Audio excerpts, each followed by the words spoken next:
So welcome to our March 3rd Thursday event. Really happy for all of you to join us this week for this event. I know it's kind of a hectic time of year and also it's spring break for our students, but happy to have everyone here together. My name's Lily. I'm Assistant Director for Training, Projects, and Research at the National Disaster Preparedness Training Center at the University of Hawaii. The NDPTC is led by Dr. Carl Kim and is a congressionally authorized center to deliver FEMA certified training on natural hazards to emergency managers, first responders, state and local government, NGOs, universities, small business owners, and others focused on community resilience. For those of you joining us for the first time today, our third Thursday series is meant for highlighting the latest in research and practice in disaster management and disaster risk reduction. And we use this monthly platform to spotlight the work that our center is doing, as well as our partners, and to engage in lively discussion around how to do what we are doing, but better. And so today's third Thursday features topics in transportation and resilience. And our guest panelists will be sharing their research presented at this year's Transportation Research Board. There's an annual meeting that happens each year in Washington, D.C. In January. So the format for today is that we're going to start with presentations from our panelists, followed by Q&A. And we'd love to ask you to use the Zoom chat and the hand raise features if you have comments or questions at any point. And just so you're aware, we're recording the session to make it available to those who are not able to attend live. But before we introduce our awesome speakers, I want to pass the mic to Professor Carl Kim, our Executive Director at the NDPTC, to say a few words about the TRB, as well as a conference that is happening next week, very relevant to the topic of transportation and resilience.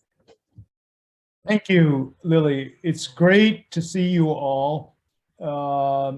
So today we will be focusing on transportation. As many of you know, that's one of the key areas of focus for our center, the National Disaster Preparedness Training Center. We also are part of the Pacific Southwest Region University Transportation Center. And next week, we will be hosting both an in-person as well as hybrid virtual event. And so many of our colleagues from California, from USC, from UCLA, from UC Davis, from Cal State Long Beach, and then from Nevada and Arizona, who are part of this University Transportation Center, will be here for the Monday, Tuesday, and Wednesday.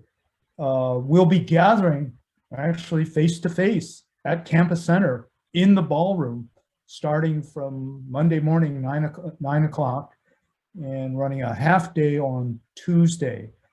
The Congress basically lasts Monday and Tuesday, but on Wednesday, with the Hawaii Department of Transportation and Caltrans, which is the equivalent of the state DOT for California, we will be doing a side event. And again, that will be at Campus Center in the ballroom on Wednesday. And the focus of our Congress and the side event with Caltrans is really about the lessons learned in terms of vulnerability, recovery from various disasters, and resilience. I think we have two themes that are very much related to today's discussions. And one of them is on supply chain management and freight and connections to the port and other transportation modalities. And then the second, I think, is related to green infrastructure, climate adaptation, and many of the stressors that we face in Hawaii, but also throughout the region. So I do hope that you can join us either in person or via Zoom. I think we have nearly 400 participants by Zoom from California and other states that aren't able to travel. But we do have quite a few of our colleagues who will be joining us. And so I look forward to seeing you in person or on yet another Zoom call. Today's topic is really about some of the research we've been doing at TRB. We tend to use the August 1 deadline for TRB as kind of a rallying point. And so we have three great presenters that have been involved in research at TRB. This past year, we did other papers, including on COVID-19 and transportation. We also did a paper on the volcanic eruptions in St. Vincent. We have a large NCHRP project that we reported on some of our results from, and then also some of our work on recovery from the 2018 flooding disaster on Kauai. But the most interesting paper that we worked on was on three-wheeled motorcycle fire engines in Indonesia. So I'm hopeful that at some point we will be able to share the research from TRB that we've done with that. So I'm going to hand it back to Lily to introduce our speakers for today. And I look forward to seeing you all next week, Monday, Tuesday, and Wednesday. Thank you. Thanks, Carl. And with that, I would love to introduce our first two speakers who will be co-presenting. Professor Shen, feel free to start sharing your screen. We have Dr. Suwan Shen, who is an associate professor for the Department of Urban and Regional Planning at UH. Her primary research focuses on the interaction between critical infrastructure systems and the changing environment, with a particular emphasis on climate change vulnerability.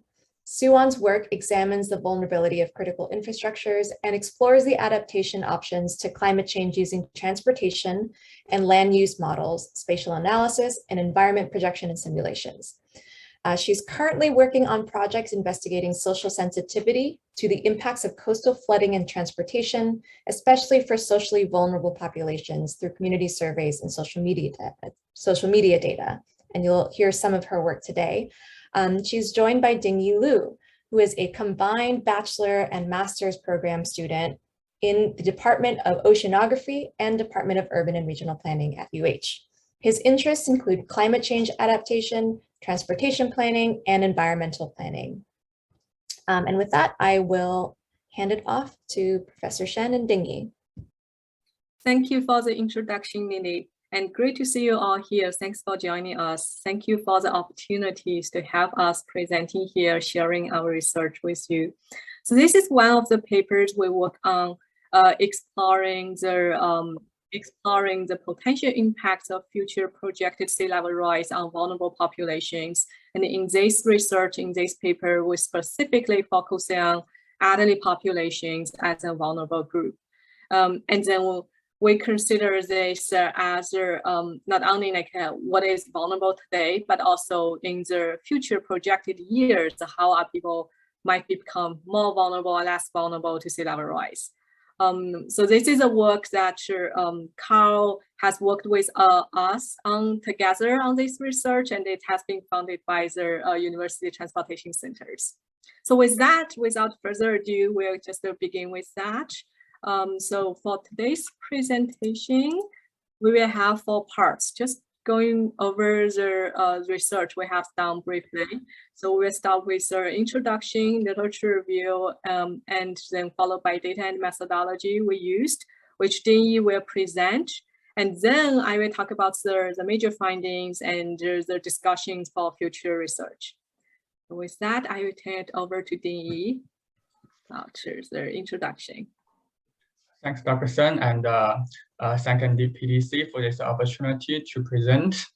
Okay, so as everybody knows, the coastal communities have very attractive scenery. So it's attracting a lot of aging populations moving into after they and enjoying their retirement life. But as everybody knows, the coastal communities are in the front line of the sea level rise. This may not be noticed by a lot of aging population who are moving into those coastal communities. So many studies have discussed the vulnerable populations are very likely to be impacted by sea level rise. And the early population is just one type of the early, the vulnerable population. The impact is not only physically, but also can be emotionally. And early population, they have the chronic or the pre-existing medical conditions make them super vulnerable under the sea level rise or the flooding. And the early population, they have high need to access to the emergency services. And during the sea level rise or the flooding, the access to evacuation roads or the access to the emergency services may be blocked by water. That's why this study is very important. Next slide, please. Okay, so a lot of planners have discussed the relocation. The relocation could be effective as an adaptation strategy. It has a lot of advantage, obviously, such as it will increase the accessibility for the older population to the essential services or the emergency services. However, it is a very big project and it needed to be planned very carefully. So here are some factors to consider for the relocation. A lot of older population, they have been living in communities for a very long time, maybe for their lifelong. So relocation means they will lose their friends, services, and a lot of memories. So a lot of older population, they don't want to move to other communities. And for the communities in the safe zone and will not impacted by sea level rise, they might not welcome a lot of immigrants just to move into their communities because they don't. They will increase their concern of the safety, and also maybe they don't want a lot of strangers just appear in their communities because they are very familiar with their communities for a very long time. So it is very hard for policymakers to make the policies, and it is still a political unpopularity in the United States. So the study area will focus on the Honolulu, Hawaii. As we can see from the photos on the right-hand side, flooding during the sunny days have, because of the king tides or with the sea level rise, have appeared in Hawaii. And as we, and I believe some of you have read the concerns over the aging and climate change have increased from the local news in Hawaii. Next slide.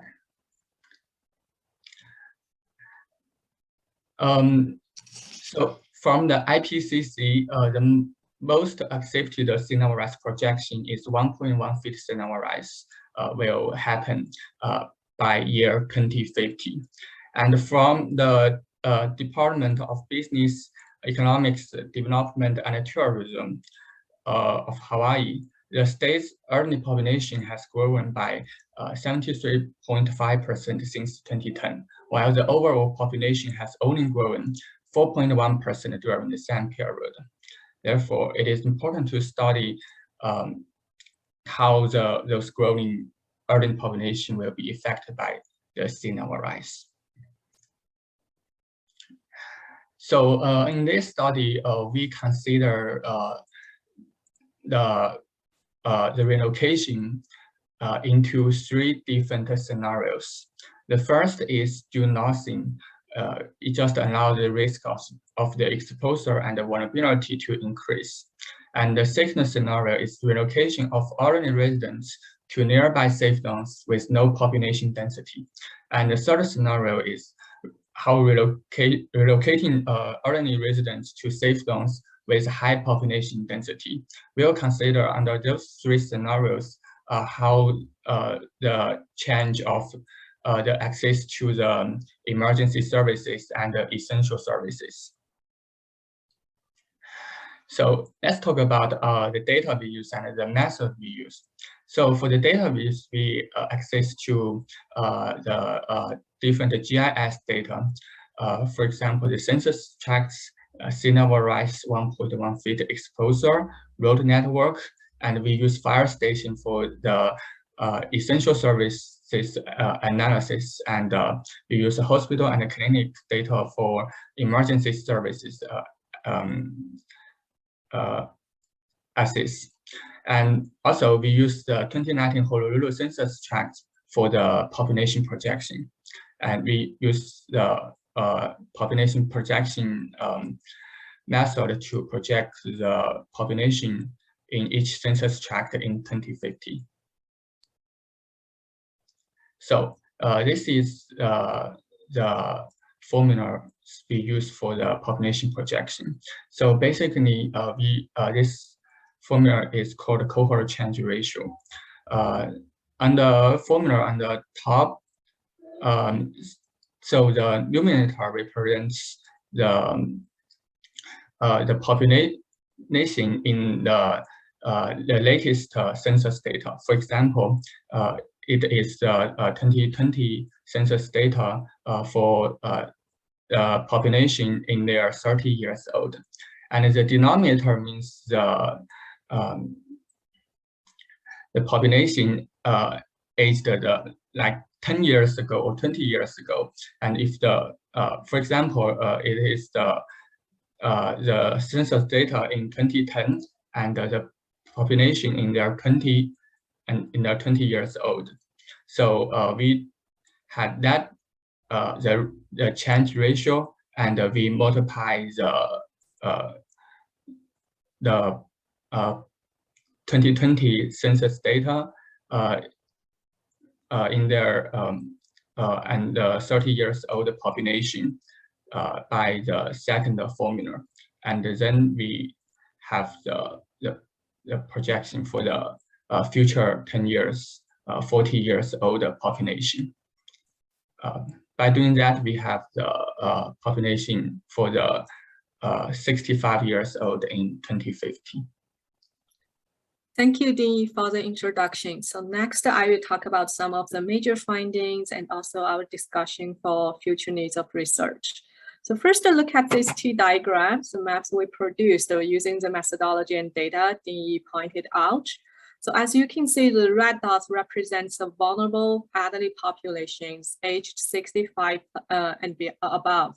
So you can see there to your left, that's the diagram showing how many elderly population are vulnerable to the projected 1.1 feet sea level rise in the current conditions. And when we do this analysis, we get the census tract data, and then we are doing this, we are assuming the population density is equally distributed among the census tract, which is unrealistic for some census tract, large census tract, but more realistic for smaller census tract with higher densities. But still, it's a reflection of relatively how many elderly population are vulnerable to the projected sea level rise. And we can see there currently the cluster of the vulnerable elderly population are in Hawaii Kai, urban Honolulu, and also in Kailua and the windward side. So using the methodology we projected into the future, which is we projected into the year, the mid-century, by which time the global projection projects the sea level rise 1.1 average sea level rise is going to happen.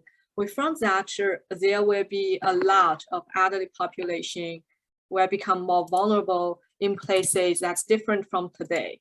So if we look at the absolute numbers, we will say that the absolute number of elderly population vulnerable to the sea level rise in the future year will almost triples in the future years than today. So which is, it will increase from about 3,000 today to over 10,000 in the next coming decades. And then when we're looking at the regional distributions, we also say that the regional distribution shows that there will be much more significant increase of the elderly population vulnerable in the West Oahu, the urban Honolulu, compared with the rest of windward side of Hawaii Kai. So I want to point out that doesn't mean the vulnerable population in the windward side of Hawaii Kai area are reducing. They're still increasing. It's just their increasing rates are rather much less than on the western Oahu side or the central Honolulu side. But then I want to also point out, when we do these projections, these are the area where a lot of today's development are happening. So that's why when we're talking about adaptation, relocation as an adaptation strategy, that's important, because we are talking about relocation in 2050. But when we consider this strategy today, it could mean it's not a relocation. It could mean just where we plan future development. When we try to predict the vulnerable population in Ava Beach, we talk about in general, we're using the cohort ratio calculation methodology. But for Ava Beach, because a lot of development changes are happening in the past few years, a lot of new housing are emerging, right? So we made a projection about the current increased development rate into the projection, rather than using the cohort-based ratio methodology. So in that way, we actually consider the projected future development in Ava Beach area. All right, so that's how it's going to be the general vulnerable patterns in future. And then when we're talking about the adaptation, potential relocation, or future development planning at today, rather than relocate in future, we discuss the 3 scenarios, as Dingyi said: doing nothing or relocate to relatively high density areas, safe high density areas, or safe but low density areas. How we develop the adaptation scenarios. So we look at 2 patterns. One is to your left, we identify the census tracts are at risk to the 1.1 feet sea level rise. So as you can see, we calculate the proportion of land for the census tract that will be at risk to the 1.1 feet sea level rise inundations. And for the most vulnerable areas, which is in the windward side and also in the maybe Alport, Salt Lake areas, we can say they will have up to 30% of the land at risk of sea level rise. And then we classify all these yellow, orange, and red area as highly vulnerable areas, because they have a range of over 5% of land are vulnerable to sea level rise, up to 30% vulnerable. And then we cluster this light green, dark green areas as relatively safe zones, because they have less percent of their land are at risk to the sea level rise inundations. Another factor we look into is the population density. So we consider population density as important because it's a reflection of the potential for future relocation or development. So we identify the areas with high density are the ones with blue signs, and the ones with lower density are the ones with the light yellow, light green and green symbols. So with that, we identify, so for the areas with 5% of land vulnerable, we consider they are relatively safe. And then we develop 2 scenarios. One is we consider people are only relocating if they are located in the high density census tract. and they are relocating to the nearest census tract that's identified relatively safe. That's a low density adaptation scenario.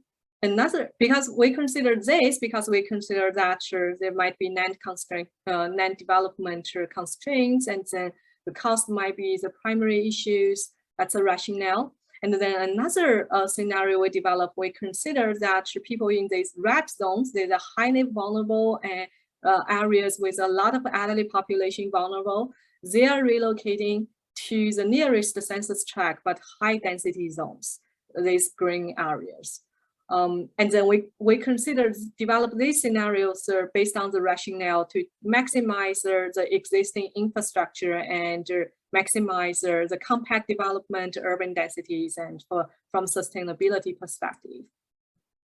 So how do we evaluate and compare all these three scenarios? As Dingyi introduced in the literature review, elderly population are considered vulnerable because not only because they might be affected by flooding, but also because they might have chronic conditions, disease conditions that require them to have more needs for their emergency services.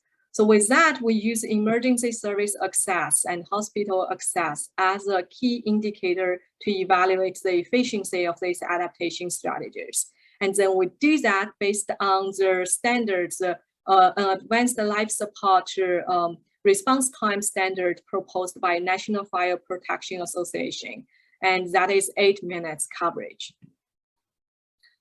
So we calculated how many populations are within outside the 8 minutes emergency service coverage or hospital and clinic coverage. So emergency are blue, outside. This represents number of people outside the area, which means does not have appropriate access. And the red ones are hospital and clinics. So from this diagram, we can see currently compared with 2050, if doing nothing, the number of population, elderly population, lacking appropriate access to these emergency services will more than double in 2050, which is a significant increase. And the second observation is that the compared with the emergency services like fire stations, the police stations, the hospital and clinic coverage will be affected much more. And then another observation is that both relocating scenarios will improve the access of the vulnerable populations to these services by reducing number of people outside the appropriate service areas. So from these diagrams, we can say in general, so the top ones are the percentage of elderly population outside the 8 minutes of emergency service coverage. So and the bottom ones are the percentage of population inside, outside the 8 minutes of hospital and clinic coverage. So generally we can say that's about 70% of population can be covered for emergency services from now to 2050. And for hospital and clinic, that's about 60%, ranging from around 65%. So in general, we still have majority of the elderly vulnerable population covered.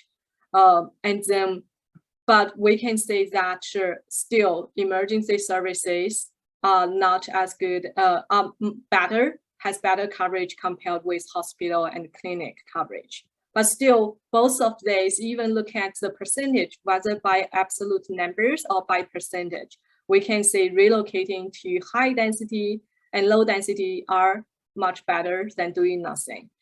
And compared with relocating to low densities, relocating to high density will further improve vulnerable population accessibility to both services. So then what does that mean?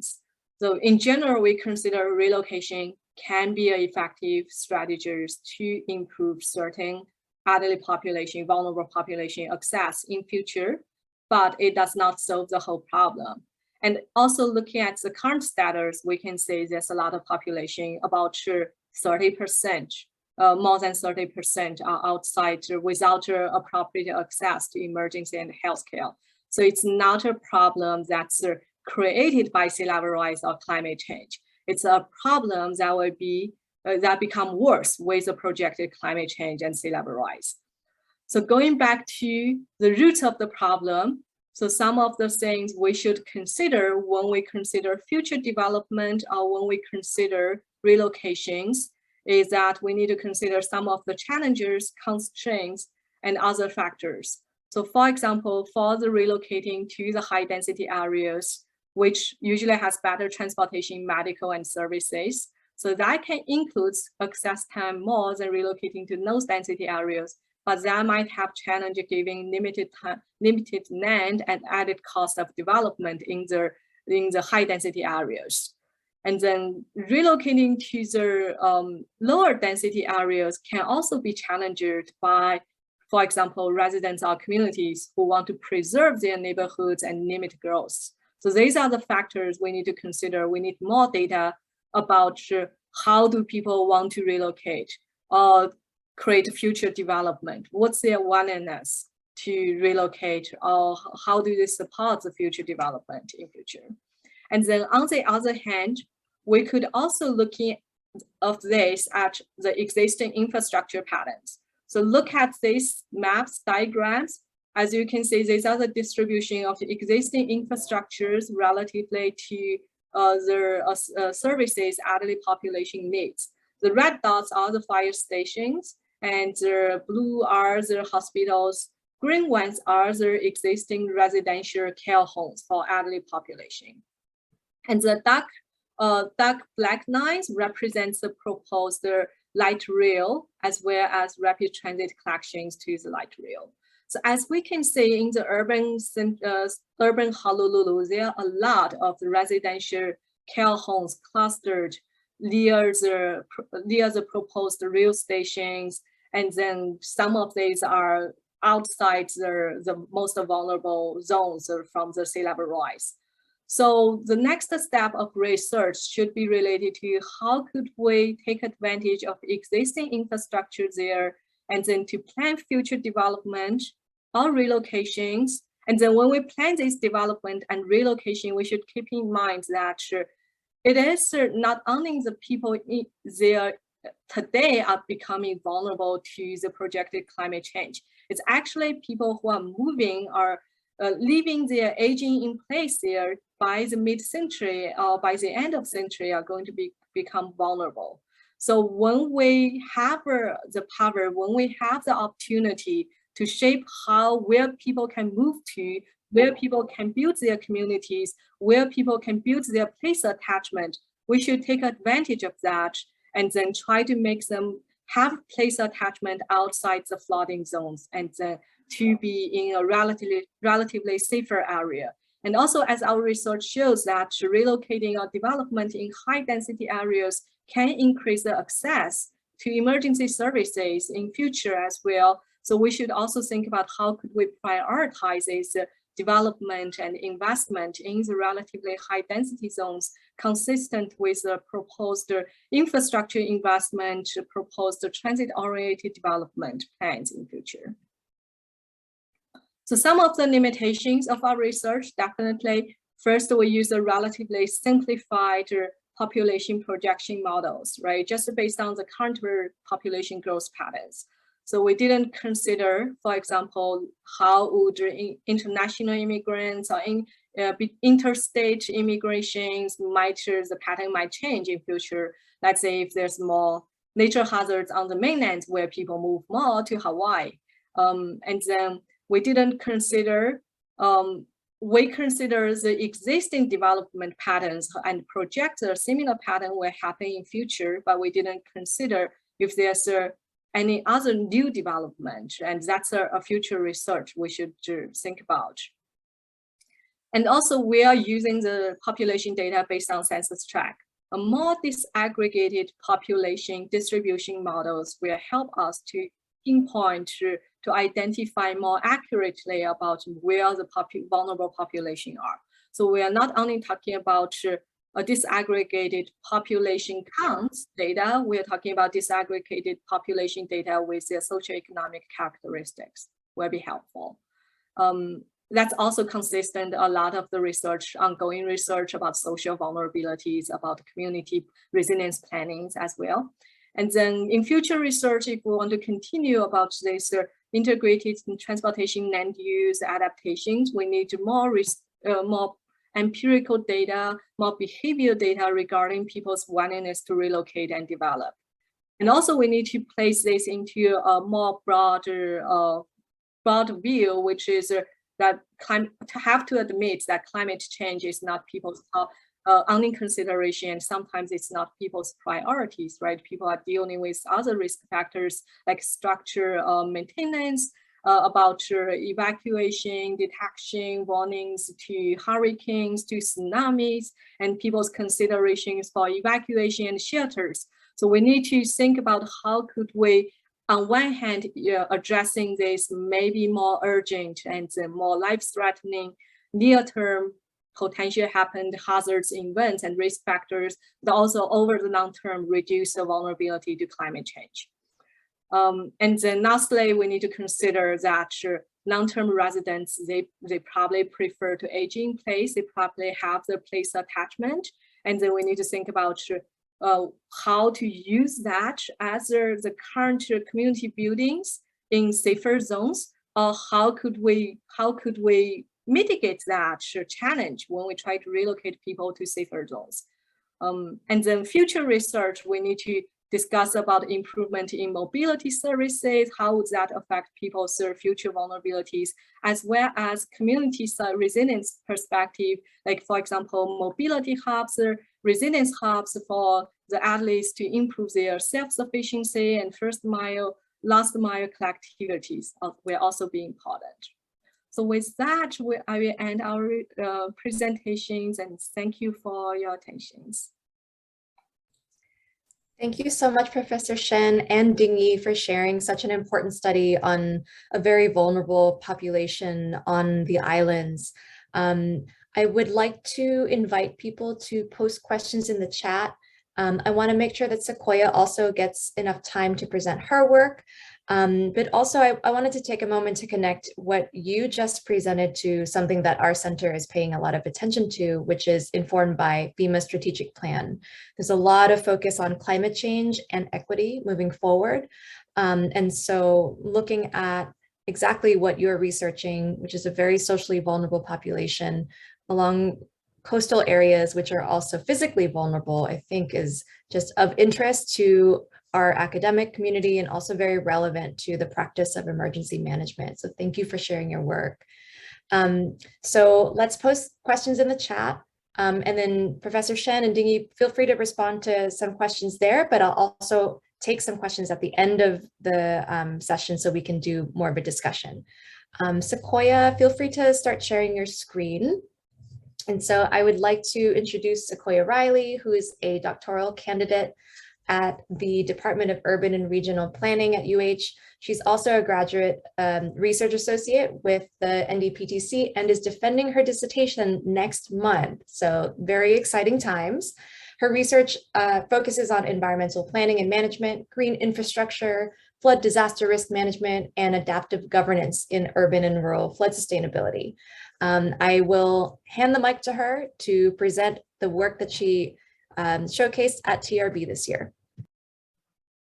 Thanks, Lily. Hi, everyone. My name is Sequoia Riley. As Lily has stated, I will go ahead and get started, try to move quickly with this.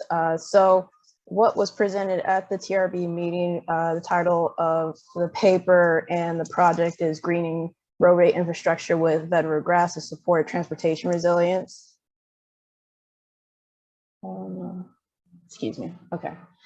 And as you can see, just wanted to give everyone a visual of what the TRB conference looked like. And as you can see in one of the pictures, the poster session that I was in presenting my work, or actually me and Dr. Kim's work. So the purpose of this topic or this paper really is basically it's relevant to transportation planning engineering because of the growing interest in nature-based solutions. And so we wanted to investigate Vetiver specifically as a green infrastructure and hazard mitigation tool for transportation planning due to the many benefits that it provides. And we also wanted to investigate the barriers and opportunities that can be provided in U.S. transportation agencies.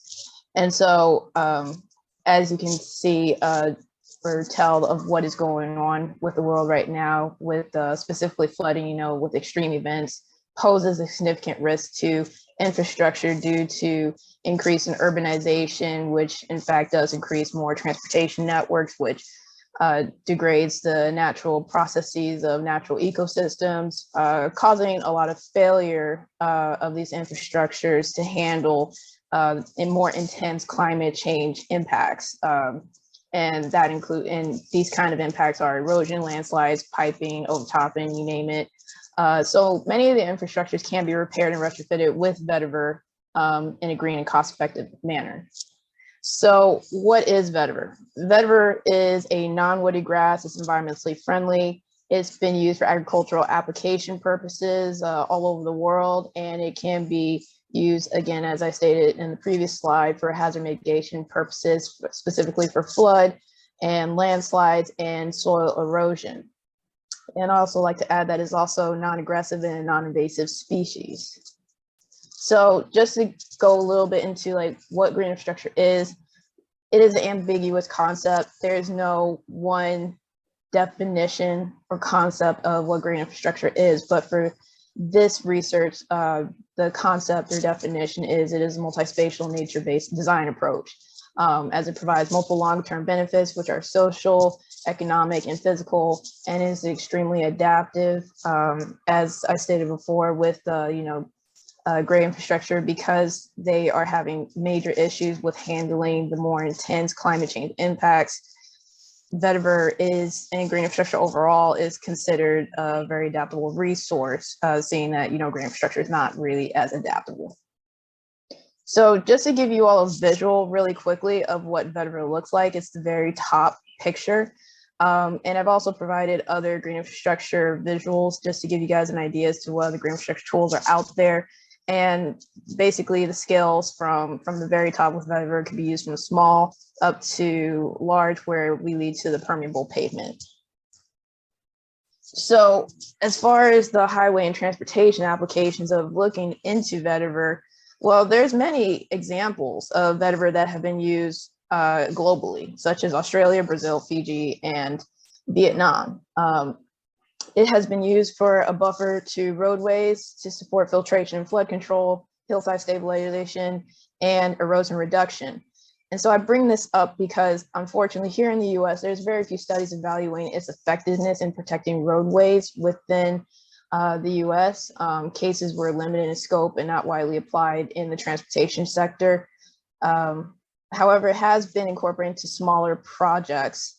And this is where the interviews come in, where we actually spoke to multiple stakeholders from different disciplines. These are engineers to biologists to landscape architects and practitioners.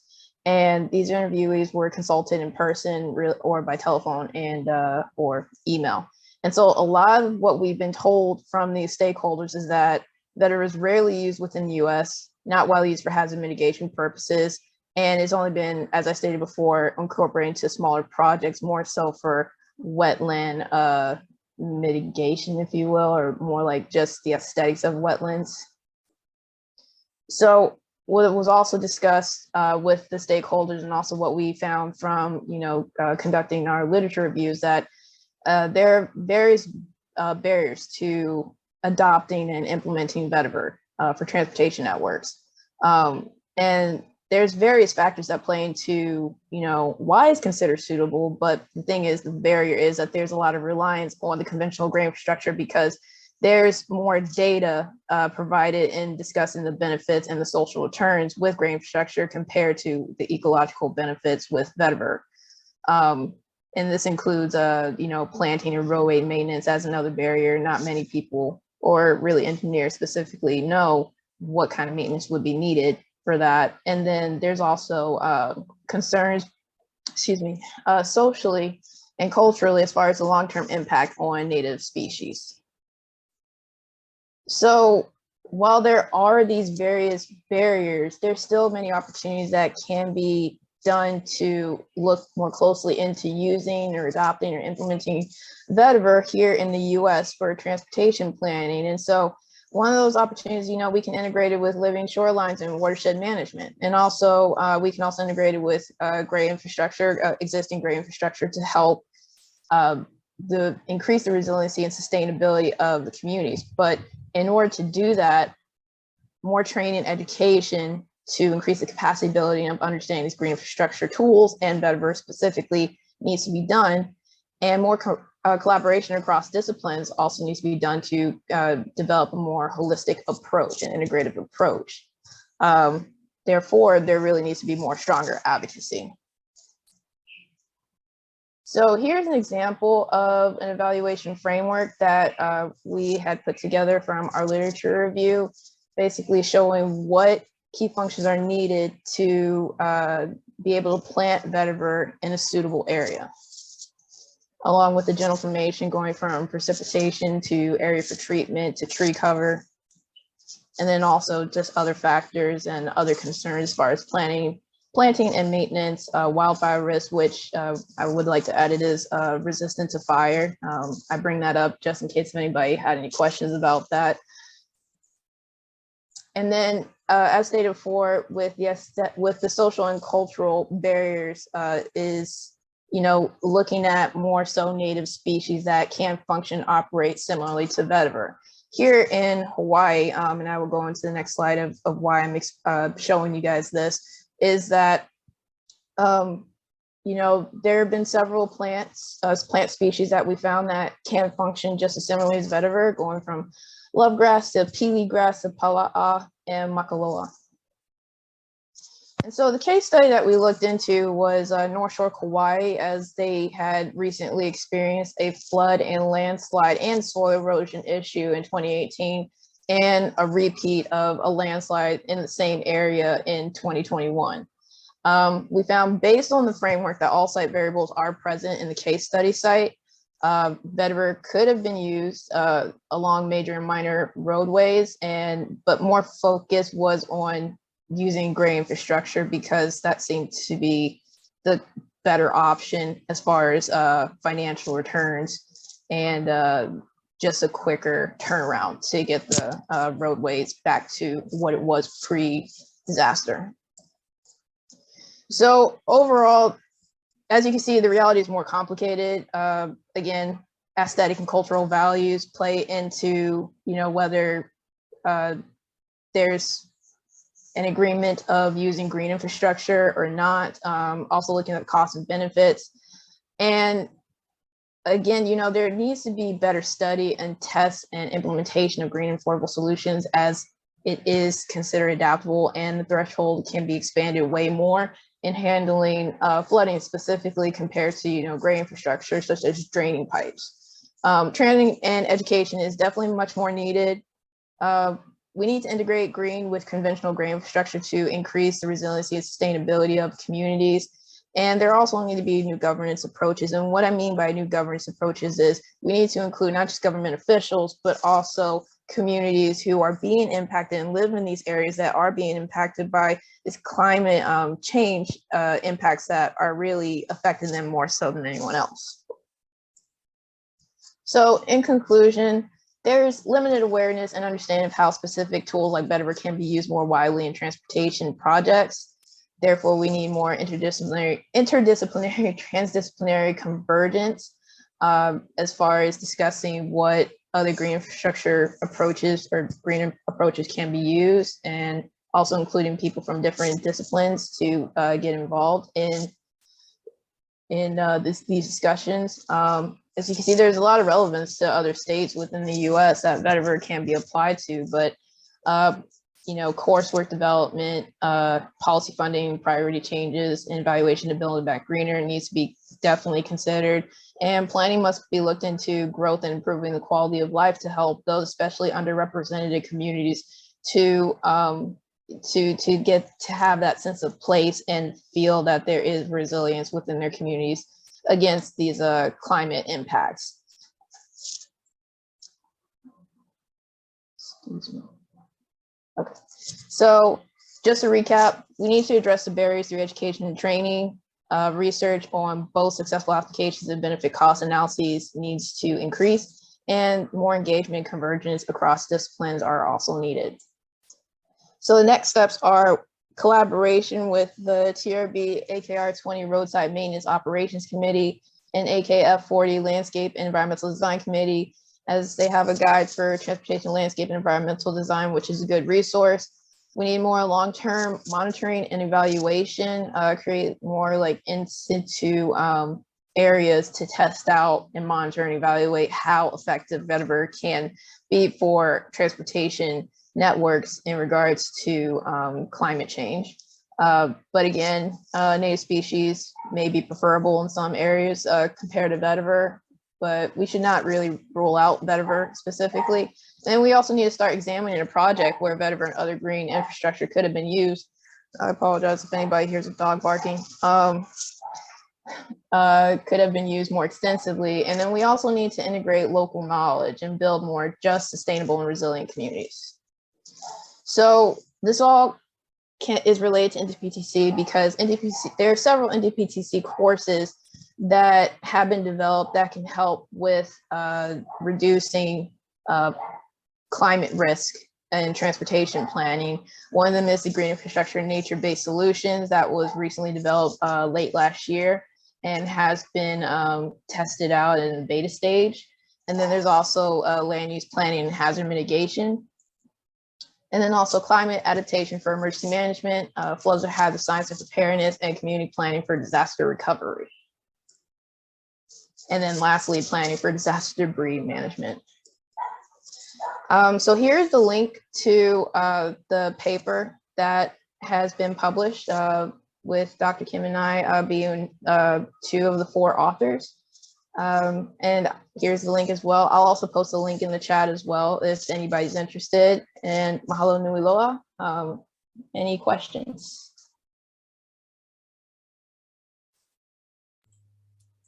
Thank you, Sequoia. That was an excellent presentation. I wonder if there are any questions from our attendees for any of our speakers and panelists.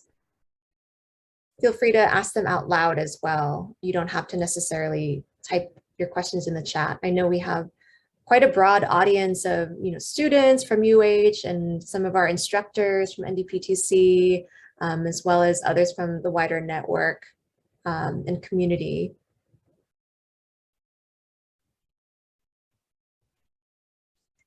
If not, I have a question for Professor Shen and Dingyi. I know Sequoia talked through some implications for practice and connections to education and training. I wonder if you could talk a little bit more about, what gaps you might see in education and training for disaster managers and others working in community resilience from a more hands-on perspective. And I also see Mary has a question, so maybe Professor Shen and Dingyi, you can answer that first, and then Mary, go ahead and ask your question. Yeah, I have a question for Sequoia about the Vetiver and its fire retardant ability to retard fire. Can you define for me what you mean by retard fire? You mean stop it or reduce it? Yeah, how does it hold up to fire? Because I know one of the third Thursdays, they were talking about how Hawaii was having so many fires with the grass. And I'm just wondering, how does Vetiver act in a fire situation? Is it go ahead. No, that's it. Okay. What we know as of right now is that it is very much fire resistant. I believe there was an article that I did find that did state that depending on where it's placed, like if it's in an area that can get wet very frequently, maybe not as resistant. But the framework that I showed you guys in the slides that will show you what areas specifically are suitable to Vetiver that will really, how do I say, allow the plant to function and operate as is without any issues. So as long as it's placed in an area where it's very suitable, it is very much fire resistant. There's, it does not spread any seeds. As I stated, you know, it's non-invasive, but yeah. Thank you. You're welcome. Thanks for the question, Mary. And then, sorry, back to Professor Shen and Dingyi about any implications for practice and education and training gaps. Thanks, Lily. So definitely, education and training are very important and sometimes the key to this adaptation in the long term. So I would say there are at least two sides that education and training are very important. One is to emergency responders. So as we can see, tidal flooding is already happening, right? And then with the sea level rise, with climate change, coastal changes, just going to become more and more frequently.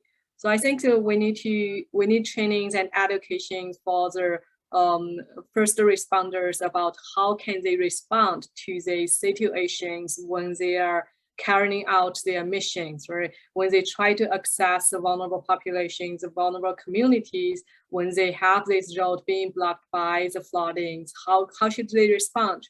Or if, and these are tidal flooding are something that can be projected. So we can have an idea about when it's happening, what date, around what time. Then can we give them some trainings and educations about will identify where the most vulnerable communities are, where they might have more needs in their need of these services, and maybe in anticipation to these potential hazards, maybe we can pre-position some temporary stations there, equipment there to help them just in case things happens during these hazards. And then another education training is to the general broad public. So to help them understand what their risks are, very, very important. So this will help them to first avoid like moving into more at-risk areas if they can, right? And then to also help them understand the risk, and then when they have the opportunities, probably relocate to somewhere safer. Especially these are important not only for in the coastal areas. So climate change can also be increased precipitations, flash floodings, as Sequoia talks about. So these can also happen inland as well. It's very important, especially for those vulnerable communities, particularly the ones with just one way in, one way out, to understand their risk and what they can do if they are being cut off in these situations. How should they build their own resilience and help each other and wait for their support and help to come in afterwards. So these are things that education and training can play a crucial role to help them out. Thank you so much, Professor Shen. I do see one more question in the chat about whether there are any current Hawaii legislative bills that are in session that are related to these issues or topics. And Sequoia, I see that you've responded that you will look into it. But Professor Shen, do you know of any policies that are related to your study? Oh, I think you're muted. Yeah. So I'm not very aware about any legislation specifically related to relocation, as Dingyi said, that's political unfavorable, right? But I do know there's one draft that's related to special development district or something related to that, but they can be a double-sided effect about that, right? On one hand, it might be the intention might be try to develop more special attention and resources into the most vulnerable areas, and then to let them do some adaptation more creatively. But on the other hand, it can also goes down how do they raise fundings. And then are they raising fundings only from the most vulnerable communities, like more community-based tax fundings, or so more details will need to be looking to that, and how does that support or might be challenging to adaptation. That's something need to be discussed more carefully. Right. Thank you. And I'd kind of like to respond to that. I think one way we can invest in this is investing in research and development and innovation at the university and with other partners in the community. And part of what we are trying to do with both Professor Shen's and Dingyi's work and Sequoia work and the work of our center is to position us into this innovation economy. Actually, when you look at the Vetiver in particular, there's been quite a bit of experience for agricultural applications and small test projects. We actually collaborated with the Vetiver Hawaii group as well too. Obviously, there are very legitimate concerns regarding fire, regarding invasive species, regarding the maintenance issues associated with a green infrastructure type of solution. But we do see that there is if you look at the root structure, if you look at some of the other features and how it's been used in particularly in many countries in Southeast Asia, you know, there's a lot of information that we can transfer, both in terms of the management of this, but incorporating this into design and planning and engineering.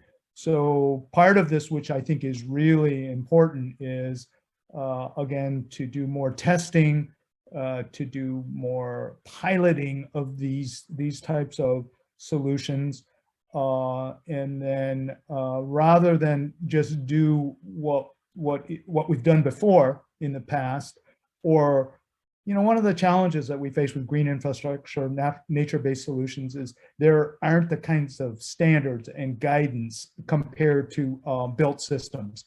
So our center is really working towards helping to improve the guidance, the codes, the standards that are associated with the use of these either novel plants or technologies or approaches. And I think Sequoia said it best. Part of the transition is how can we combine this with, you know, traditional gray systems, rather than looking at them as necessarily competing systems.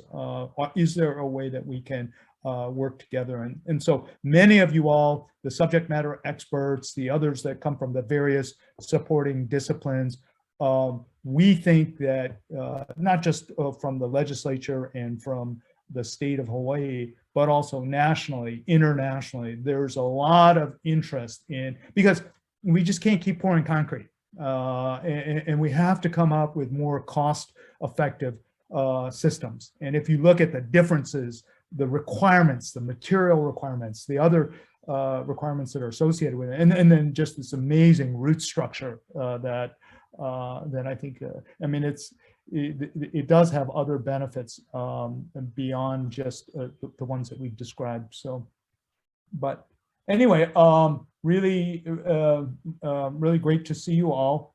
Are there any other questions or comments?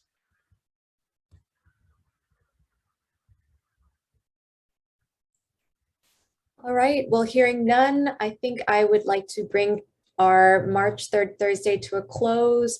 So on behalf of our team, thank you so much for our speakers' time, Professor Suwan, Shen, Dingyi, and Sequoia. We really appreciate you sharing the latest in your research, and we hope that you keep us updated with what comes of it from here on out. And thank you to all of you who took the time out of your day to attend and be such an attentive audience and engaged listeners. I also want to mention that you should save the date for our April 3rd Thursday on the 21st of next month. And we will be looking at volcano hazards, and specifically the Tonga volcano tsunami event in January. So we'll be circulating information about the registration link shortly. Ricky's always on top of that. But with that said, thank you again and have a great rest of your day. Mahalo.